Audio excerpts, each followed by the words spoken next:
Hello, everybody, and thank you for tuning in to the Liberty Report. With me today is Daniel McAdams, our favorite co-host. Daniel, good to see you. Dr. Paul, how are you this morning? I'm doing fine. I made you smile. Well, good. It's good to have you, and it's good to be able to go over these issues. And I understand we're doing pretty well. Our audience is growing, but I hope it continues to grow because there's a lot of competition out there for us to compete with. But anyway, we're pleased with our growth, but we can tolerate a little bit more people joining in.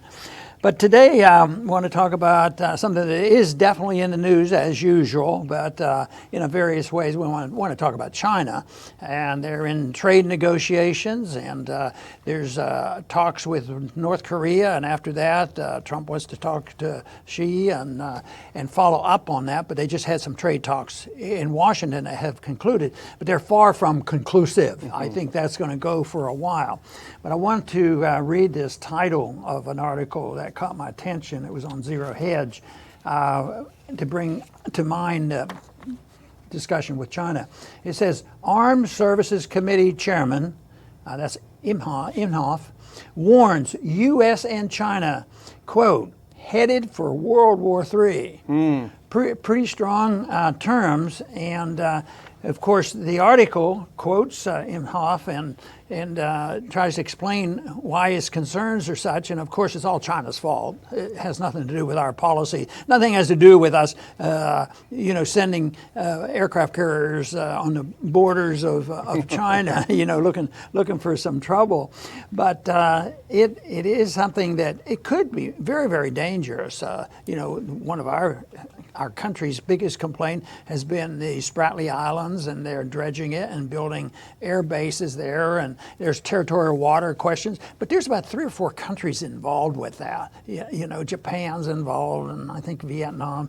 And it's hardly the business of the United States to worry about exactly how those lines are drawn. But we have declared that we are the boss, and we will protect the freedom of the seas. But when you read this, there's a lot of concern. It's a legitimate concern. He expressed some concerns that we're losing our credibility. We don't have our power. Our empire doesn't look so good. And this may be true because his complaint was that some of these allies that we have may go over to those commies, communist China. But I find it a little bit interesting to label them communists. They label themselves communists. In many ways, they have communist tendency, but they're not like an obsessive, extreme economic communist system.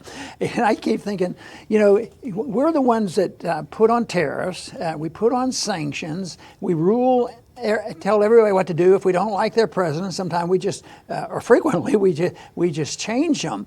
And yet here's China as a country. They produce goods at a good price. American people like them. Evidently, the price is right, and we buy them. They make a lot of money. They make profits. They don't overconsume.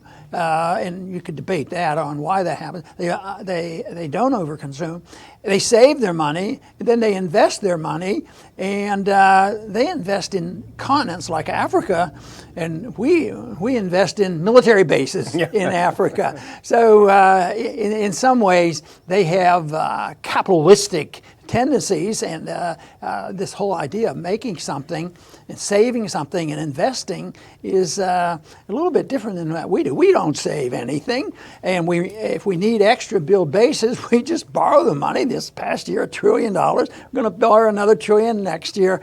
So I think I get a little bit nervous when people say, well, we have to defend American capitalism, and I think that's a distortion. But this is a hot issue with the trade issues going on right now, and with South China Sea, and with the hawks still around in the Senate and in the Congress. Yeah, I caught the Chinese pretend to be communists. We pretend to be capitalists. We're both fooling ourselves. But the thing you have to wonder, how would it sound to someone in China, even top Chinese officials, to hear someone like the Senate Armed Services Committee Chairman? It's a pretty powerful position. It's an incredibly powerful position in the U.S. government, openly saying this. This is at a hearing held on Tuesday on Russia and China, the threats from Russia and China. But to hear someone of that prominent, this isn't just someone on the street at a pub saying, quote, "It's like you're preparing for World War III. You're talking to our allies over there and you're wondering which side they're going to be on." You know, imagine how threatening that would feel to have someone with that much power and influence threatening like that. You know, one concern that Inhofe had was that it looked like China is defending and protecting and making allies of non-democratic regimes. Oh, no. Oh, I mean, they're allied with them. We would never do that. Matter of fact, I think on occasion we get rid of democratic elected leaders and we put in non-democratic regime. I think we did that in Iran back in 1953. Yeah. The leader then was elected. Mossadegh was elected, so we got rid of him and put in the Shah. So, but this is such hypocrisy. But it's all stuff that just swelled in. Nobody questions it, and we're king of the hill. But I think things are starting to crack. I think our policies will change, and I don't think we can continue to do this. And they're even expressing their concern, mainly because their goal is empire and ours is non-intervention. And you know, you don't even have to reach back to 53, and there are so many examples, but just look at Egypt after the Arab Spring. They went to the polls, they elected a guy. We decided we didn't like him, so the Egyptian army overthrew him, put in their own guy, and we said they're restoring democracy. And we've had a relationship ever since.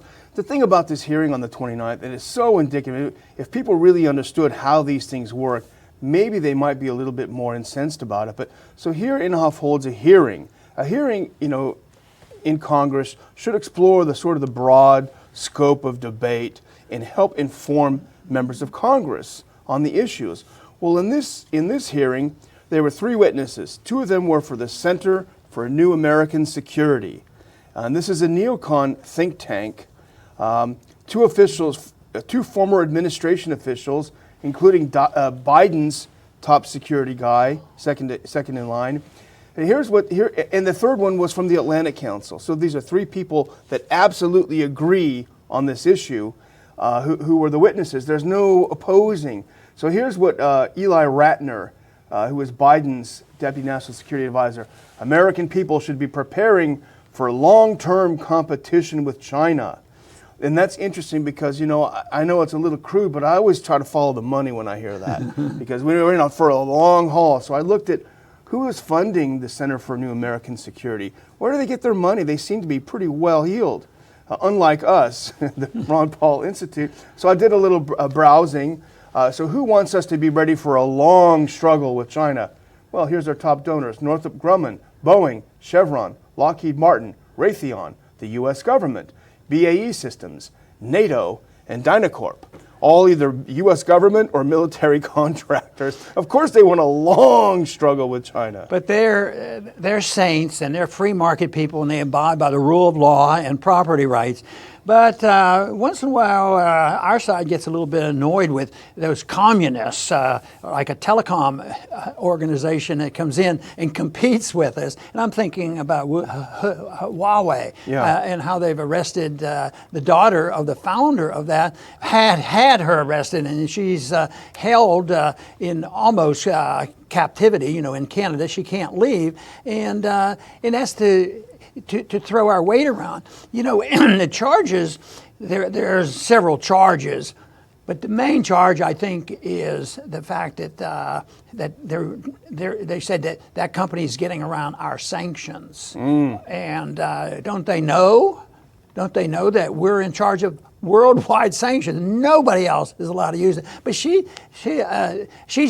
denies that they've done this, and this works with diplomacy.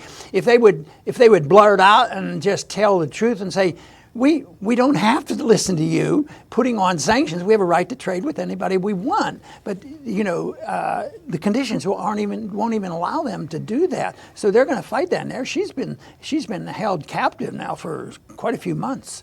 And the target is Iran, and they're accused of not, you know, of helping companies get around the U.S. government sanctions on Iran. A little bit ironic because we just talked yesterday in the program about the intelligence community going up to Capitol Hill and testifying about all of these things, what's the one thing they testified? Essentially, they said the 2007 NIE on Iran is still effective. They're still not developing nuclear weapons. They're still not violating anything. So, as you say, here's this executive, top Chinese company being held prisoner at the request, at the demand of the U.S. in China, for doing something to punish an Iran that is not violating anything. I'm not too optimistic about the trade talks. I mean, it goes back and forth. You hear one positive thing, and the stocks go up, and then the next day there's something negative. But when a country starts off like we do, that we believe in tariffs and sanctions, I mean, it's pretty hard to be diplomatic under those conditions. I found it of interest that two groups, House and Senate, have introduced legislation to curtail the presidential power, to issue tariffs. They didn't talk about sanctions, because I think this group probably supports the sanctions, but they're going to, if the bill were to pass, they don't expect it to pass, it's a bill that says that the president cannot issue tariffs on anybody unless they get permission from the Congress. And most people might react, oh, that's terrible, that's too cumbersome, we need a president that's active and doing this. Of course, you don't need much power to institutionalize and follow the rules of free trade. Yeah. You don't have any management problem. But this has been around for a long time, that the president's had this authority, and they're saying retrieve it.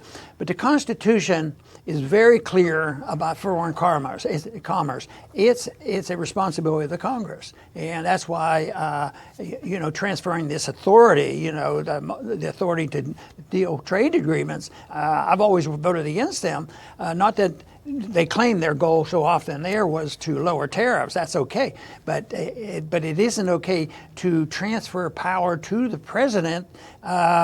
Because you're changing the Constitution just by legislation. But this is not an unusual event. They transfer a law because the Congress is so inept. They just give it to them, whether it has the issue of war or whatever. So this is a little bit of an expression that maybe the president has too much authority to issue tariffs. But then the question comes up, are they looking at this on principle, that he shouldn't do it, or are they doing this because they hate Trump? Mm-hmm. If they'd have been concerned about the presidential power, they'd have been challenging fast track a long time ago. They would challenge a law that's been around, gives the president to issue tariffs, and it's something that will just cause more trouble for them, and the president shouldn't have that much power. And when Congress occasionally wakes up from its slumber and does something, they assert themselves where they have no business doing it. For example, President Trump's authority to move troops around as he sees fit as their commander-in-chief. No, we demand you don't do that. But you talk about the trade deal with China, and this is something I wonder, and maybe you've wondered this too. Trump's style seems to be, you kind of put on the gloves and you beat up on a foreign leader as much as you can, and then you kind of back off and play nice. I just don't know that that's going to sell well in China. Well, it seems more distraction than real conversation or real diplomacy. China also has an interest in Venezuela. They took some of that money they earned from us, the stuff that we bought from them. They ended up with some money, and guess what? They've invested in Venezuela, so they care about what's happening. I think the Venezuelans owe them some money and this sort of thing, which is none of our business. But we can hardly blame just the Chinese, for doing this. But so they do have an interest, but it should serve for us to just have at least a pause and say, well, maybe Venezuela is a bigger deal than we think it is. It's not going to be Panama, if they decide to take over. And they certainly are talking the importance of China. And China is interested in a lot what's going on in the world, but they're not interested in the same manner that we are, because we have 900 bases, and 120 50 countries they were involved in. And China doesn't follow that pattern. Matter of fact, China has a tradition which is a little bit different than our short history. Yes, they protected their borders and they'll fight if they have to, but basically, and I think Russia's sort of like this too until the Soviets had to go out. But most of the time, Russia right now, the argument we make is they're dealing with controversies like the Crimea, which used to be part of Russia and this sort of thing. But so it is a lot different. But they have an interest, and I don't think it would be a cakewalk if we decide to use force. And it seems like it's getting a little bit closer to the threats because yesterday there was the announcement of who has the gold now. You know, a little bit of gold is missing. Yeah, you talk about a contrast in international styles, and you wonder why countries are starting to pull back from the U.S. So here's China. They recognize that Venezuela has economic problems, and they go up to them and say, hey, you want some money? We'll take some oil in exchange for that. And they've done it with about $50 billion. They don't get in there and try to overthrow the government, to name a new president, to put 5,000 troops next door. They go in there and they do business. And I think that's what's infuriating the U.S. because it's sort of acting like a bull in a china shop, just running around smashing things. So there is a big difference, and this is from the zero hedge piece that you mentioned earlier. The talk about Inhofe's China is so threatening. And they say, how is China threatening? It's One Belt, One Road initiative, debt diplomacy, and other efforts were specifically named. Well, these are all trade-based and voluntary-based relationships that the Chinese, and this is not to praise China, but they're entering into voluntary business relationships, trade relationships with other countries, and building relationships from there rather than, Deus Vult, you do what we say. So anyway, I think that the Chinese Communist Party newspaper, which I don't read on a regular basis, they had it right. They said Inhofe, talking about World War III, he's got mental problems. So maybe that's true. But as Dr. Paul started the show with, thanks to you, thanks to our viewers, we have increased significantly our subscribers over the last few days or so, our viewership. We would love to have that continue. We are the real news network, not the fake news network. So please, if you're watching this and you haven't subscribed, please do so. Please get your friends and relatives and enemies and neighbors to subscribe so we can get the message out further and further. There is an alternative to the neocon foreign policy. Very good, Daniel.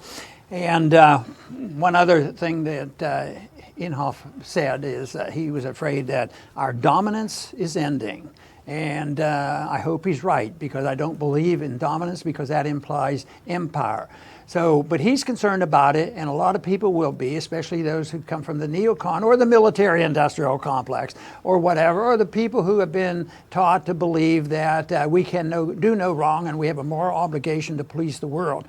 But I think, yes, our dominance is coming to an end, and I hope in a healthy sort of way, because I think they're tired of the empire. I think they're tired of our sanctions. I think they're tired of our bullying people around and pretending. And I think hypocrisy finally gets to people. To criticize China right now because they want to be friends with somebody that didn't have a democratically elected leader. Well, if that were the case, wouldn't we be critical of ourselves? I think we have a moral obligation. I thought of it in this manner when I was in office, that I have a moral obligation to do my best to do what I say I'm going to do with dealing with our government. But I never assumed, no matter what the implications were, that we had this moral obligation that I could vote for or take young people and taxpayers' money and go over and try to improve the socioeconomic conditions of a country far away for a lot of reasons. The authority is not there, the moral authority is not there, the constitutional authority is not there, the practicality of it never works. So we should direct our attention to what kind of government we have and what kind of a system we have, and that's what we're talking about. We think it's out of control, and it's been out of control for a long time, and guess what? It's very bipartisan. That's why I like to see independent-minded people and get people to come together on the issues they agree with, and there are people who will agree with us on civil liberties. There are others, not libertarians, that agree with us on foreign policy, and there are even some economic groups that would agree with us, on economic policy, but maybe maybe not foreign policy. We need to build our strength by bringing people together and emphasizing the moral aspect of it. This whole idea that they grab the moral high ground because they care about people and they care about humanity, and therefore they should have license to do whatever they want. That has to be challenged. It has to be challenged on principle, and defend our case on the principles of liberty, and arguing the case that if you care about peace and prosperity, that's the way you ought to go. I want to thank everybody for tuning in today to the Liberty Report. Please come back soon.